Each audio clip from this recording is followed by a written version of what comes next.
تو بات کر رہا ہوں کہ یہ درباروں میں اور اس کے نام پہ اور یہ جو لوگ کچھ لوگ جو ہے ظالم لوگ ظلم کر رہے ہیں اور جس طرح کرنا چاہتے ہیں، تو رب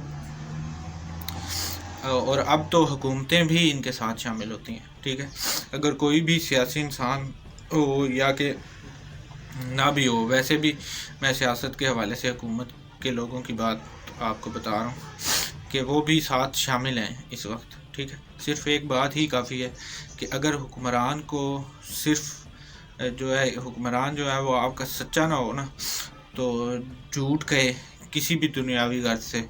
ٹھیک ہے، اسے پھر چاہیے کہ وہ آپ صلی اللہ علیہ وسلم کا نام زبان پر نہ لائے، جس کے ہاتھ میں اللہ نے یا کسی نہ کسی طریقے سے وہ حکمران بن گیا. ٹھیک ہے، وہ اگر جھوٹ بھی بولے، ایک مائنر سا جھوٹ بھی بولتا ہے، تو حضور صلی اللہ علیہ وسلم کی سنت کے مطابق زندگی نہیں گزارتا. ٹھیک ہے، تو پھر آپ اس انسان کو چاہیے کہ وہ آپ سرکار صلی اللہ علیہ وسلم کا نام بھی نہ لے. ٹھیک ہے، یہ اخلاقی جو بات ہے شریعت کے حوالے سے، وہ بات آپ کو کہہ رہا ہوں، کیونکہ اس دنیا کے اندر آپ صلی اللہ علیہ وسلم نے جو بات فرمائی ہے وہ ہے ہی صداقت و امانت کی. ٹھیک ہے، بادشاہ حکمران میں یہ چیزیں لازمی طور پر ہونی چاہیے کہ امانت دار ہو، عوام کی جو شے وہ عوام کو واپس کرے. ٹھیک ہے، صداقت کا معنی ہی یہ ہے کہ اس سٹیج پر پہنچ کے کوئی بیان بھی، یعنی کوئی سٹیٹمنٹ بھی کسی کی بھی غلط نہ ہو. ٹھیک ہے، یہ صداقت کی میننگ ہے. ٹھیک ہے، خبری بیان بھی غلط نہ ہو اس کا. ٹھیک ہے، تو یہ دو باتیں وہ ہیں جو دین کے پہلے بھی موجود تھی حضور صلی اللہ علیہ وسلم میں. ٹھیک ہے، آپ صلی اللہ علیہ وسلم کے اعلان نبوت سے پہلے بھی یہ مشہور تھا کہ آپ سرکار صلی اللہ علیہ وسلم صادق اور صادق الوعد ہیں. ٹھیک ہے، اور امین ہیں، اور آپ صلی اللہ علیہ وسلم نے کافروں یعنی ظالموں سے یہ بات تسلیم کروائی ہے. ٹھیک ہے، کہ اگر میں کہوں کہ اس پہاڑ کے پار سے دشمن آ رہا ہے تو تم کیا کہو گے؟ ٹھیک ہے، تو کیا تم لوگ مان لو گے؟ تو یہ حضور صلی اللہ علیہ وسلم نے کافروں سے پوچھا. ٹھیک ہے، تو کافر کہنے لگے کہ جی حضور صلی اللہ علیہ وسلم ہم مان لیں گے. ٹھیک ہے، مطلب آپ صلی اللہ علیہ وسلم نے صداقت کا اتنا مقام پیدا کیا کہ آپ صلی اللہ علیہ وسلم غیر صداقت بات بھی کہتے ہیں تو وہ مان لی جاتی. ٹھیک ہے، تو یہ مطلب اگر وہ کوئی ایسے بھی بات کرتے، جھوٹ تو انہوں نے کبھی زندگی میں بولا ہی نہیں، ویسے میں آپ کو ایگزامپل کے طور پہ کہہ رہا ہوں کہ وہ کوئی بات ویسے بھی کرتے ہیں تو وہ اس کو بھی ظالم لوگ یا کافر لوگ اس ٹائم کے ماننے کو تیار ہوتے ہیں یا ہوتے تھے. ٹھیک ہے، تو صادق کی بات ہی صداقت ہے. ٹھیک ہے، جو آپ صلی اللہ علیہ وسلم فرمائے یا فرمایا انہوں نے، وہ صداقت ہی ہے. ٹھیک ہے، تو دنیا کی جو صداقتیں ہیں وہ ہم لوگ ویریفائی کرتے ہیں اور تجزیہ کر سکتے ہیں. مثلا آپ کو یہ کوئی کہے کہ آپ کے گھر کے باہر کوئی آیا ہے. ٹھیک ہے، آپ بیٹھے ہیں، آپ کو اس بات پر شک ہوگا یا کوئی شک ہو جائے، اب آپ باہر جا کر دیکھو. ٹھیک ہے، گیٹ سے باہر دیکھو کہ اگر کوئی وہاں ہے تو وہ جو کہنے والا ہے وہ سچا انسان ہوگا. ٹھیک ہے، اور اگر وہاں واقعی باہر کوئی نہیں ہے تو پھر وہ کہنے والا جو بندہ وہ جھوٹا ہے. ٹھیک ہے، اب یہ وہ باتیں ہیں یا وہ چیزیں ہیں جن کا ہم تجزیہ کر سکتے ہیں. ٹھیک ہے، اور ان باتوں کا ہم تجزیہ لے بھی سکتے ہیں، اس کا ہم ثبوت بھی مہیا کر سکتے ہیں. ٹھیک ہے، ایسی باتوں میں آپ لوگ صداقت پہ غور کر سکتے ہیں. ٹھیک ہے، لیکن ہم میں سے کسی کو یہ کہا جائے کیا اللہ ہے؟ ٹھیک ہے، یہاں سے آپ نے بات غور سے سننی ہے. ہم میں سے امت مسلمہ میں سے کسی کو بھی یہ بات کہی جائے کہ کیا اللہ ہے، تو اب اس بات کا کیا ثبوت ہے کسی کے پاس؟ ٹھیک ہے، اب یہاں پر جو ہے آپ صلی اللہ علیہ وسلم کی ذات پر اعتبار کے بنا کسی مائی کے لال کے پاس کوئی چارہ نہیں ہے. ٹھیک ہے، یہاں پہ آ کے آپ کو حضور صلی اللہ علیہ وسلم کی ذات لازم الملزوم ہو جاتی ہے، وہ آپ کو چاہیے ہی چاہیے.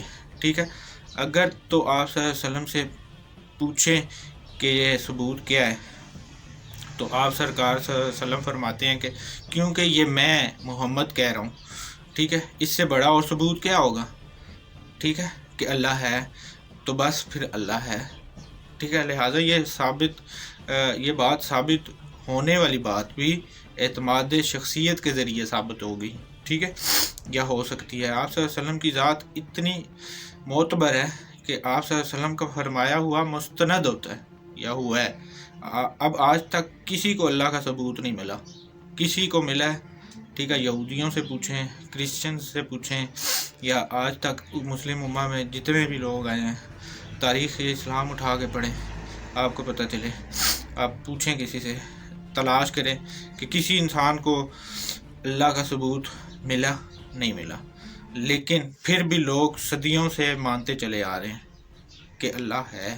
کیوں مانتے چلے آ رہے ہیں؟ یہ غور کریں کہ یہ اس لیے کہ فرمانے والا انسان ہی جو ہے محمد رسول صلی اللہ علیہ وسلم ہے، ٹھیک ہے۔ آپ صلی اللہ علیہ وسلم کی خوبی یہ ہے کہ آپ صلی اللہ علیہ وسلم نے فرمایا کہ اللہ ہے، تو جب کہ اللہ کا ثبوت نہیں ہے کسی کے پاس بھی، ٹھیک ہے، تو اللہ کے واقعات نہیں ہیں کسی کے پاس بھی، اور اللہ ہم میں سے کسی کا بھی تجربہ نہیں ہے، کسی روئے زمین پہ کسی انسان کا اللہ تجربہ نہیں ہے حضور صلی اللہ علیہ وسلم کے علاوہ، اور اللہ ہم نے دیکھا کوئی نہیں ہے کسی نے بھی، ٹھیک ہے۔ ایک دفعہ آپ صلی اللہ علیہ وسلم نے فرمایا کہ اللہ ہے، تو بس پھر ٹھیک ہے کہ اللہ ہے، ٹھیک ہے، اور اللہ ہوگا، یہ ہمارا ایمان ہے، ٹھیک ہے۔ پھر آپ سرکار صلی اللہ علیہ وسلم فرماتے ہیں کہ اس اللہ کو سجدہ کرو، تو یہ بھی ٹھیک ہے، پھر ہم سجدہ بھی کرتے ہیں، اور اللہ حضور صلی اللہ علیہ وسلم پر درود بھیجتا ہے، یہ بھی ٹھیک ہے، اللہ بھیجتا ہے، اور اللہ کے فرشتے بھی آپ صلی اللہ علیہ وسلم پر درود بھیجتے ہیں۔ آپ غور کریں کہ اللہ نے اتنی دنیا بنائی ہے، ٹھیک ہے، کروڑاں خرباں انسان آگے، ٹھیک ہے، اتنے انسانوں میں رب تعالیٰ صرف حضور صلی اللہ علیہ وسلم پہ درود بھیجتا جا رہا ہے، ٹھیک ہے۔ تو آپ صلی اللہ علیہ وسلم کی بات میں اس حد تک صداقت ہے، ٹھیک ہے۔ یہ میں باتیں آپ کو کیسے گہرائی میں لے جا کے سمجھانے کی کوشش کر رہا ہوں، اگر آپ سمجھیں کہ وہ جو فرما دیں وہی سچ ہے، ٹھیک ہے۔ یہ بات اللہ کی جو ہے وہ حضور صلی اللہ علیہ وسلم کی ذات کے بنا ممکن نہیں ہے، ٹھیک ہے۔ تو جو بین بجاتے ہیں کہ اللہ سے ڈائریکٹ رابطہ قائم کرو، اللہ کسی انسان کا محتاج نہیں ہے، تو یہ ان لوگوں کے لیے یہ باتیں میں کر رہا ہوں۔ اب یہ بات ظالموں والی ہے، ٹھیک ہے۔ اللہ کا تو جھگڑا ہی نہیں ہے کسی سے، یا اللہ کو کوئی نہ مانے، یہ کسی انسان کی جرت ہے روئے زمین پہ کہ جو اللہ کو نہ مانے، نہیں ہو سکتی۔ جھگڑا ہی یہ ہے کہ حضور صلی اللہ علیہ وسلم کو تم نے نبی ماننا ہے۔ یہودی کیوں کہلائے؟ کیونکہ حضور صلی اللہ علیہ وسلم پہ ایمان نہیں لائے۔ تو کرسچن کیوں کہلائے؟ ایمان سے خارج کیوں ہوئے؟ کیونکہ حضور صلی اللہ علیہ وسلم پہ ایمان نہیں لائے۔ تو اللہ کی ذات کا تو جھگڑا نہیں ہے، ٹھیک ہے۔ جھگڑا کس کا ہے؟ حضور صلی اللہ علیہ وسلم کی ذات کا۔ ہمیں یہ حق حاصل ہی نہیں ہے کہ ہم ان دونوں ذاتوں میں فرق کو بیان کریں۔ انسان کو، امتی کے لیے یہ دونوں ذاتیں ہی بلند ہیں، ٹھیک ہے۔ پھر جب آپ صلی اللہ علیہ وسلم معراج پہ گئے اور ابو بکر رضی اللہ تعالیٰ عنہ سے لوگوں نے کہا کہ آپ کے نبی یہ بات کہہ رہے ہیں، ٹھیک ہے، تو صدیق اکبر رضی اللہ تعالیٰ عنہ نے بنا تحقیق کے، ٹھیک ہے، آپ ذرا تصور کریں اس چیز کو کہ بنا تحقیق کے جواب دیا، ٹھیک ہے، کہ اگر محبوب خدا فرما رہے ہیں تو صحیح فرما رہے ہیں، ٹھیک ہے۔ تو اتنا مطلب کہ حضرت ابو بکر صدیق رضی اللہ تعالیٰ نے کہا کہ ایمان اس مقام پہ ہے، ٹھیک ہے۔ اور یہ ہی ایک راز ہے کہ جو بات آپ صلی اللہ علیہ وسلم فرما رہے ہیں وہ ایسا ہی ہوگا، ٹھیک ہے۔ تو بہت سی باتیں ایسی ہیں جن کا ثبوت مہیا کرنا دین میں آپ صلی اللہ علیہ وسلم کی ذات کے بنا ممکن ہی نہیں ہے کسی صورت، ٹھیک ہے۔ مثلا مرنے کے بعد کی زندگی کیا ہوگی یا زندگی ملے گی، اس بات کا ثبوت کسی انسان کے پاس ہے نہیں ہے، ٹھیک ہے، اور نہ ہی ہوگا۔ مرنے کے بعد واپس آیا اور بتایا کسی نے کہ کیا زندگی آگے؟ نہیں ہے، کسی نے نہیں بتایا۔ وہاں یہ ماحول چل رہا ہے، کوئی بھی آگے نہیں آپ کو بتا کے گیا۔ لیکن مرنے کے بعد کی زندگی جو ہے اس کا ایمان جو ہے وہ کس کے ذریعے ہے؟ حضور صلی اللہ علیہ وسلم کے ذریعے۔ یہ بات ڈائریکٹ اللہ نے بندے کو بتائی ہے یا بتائے گا؟ نہیں بتائی، ٹھیک ہے جی۔ تو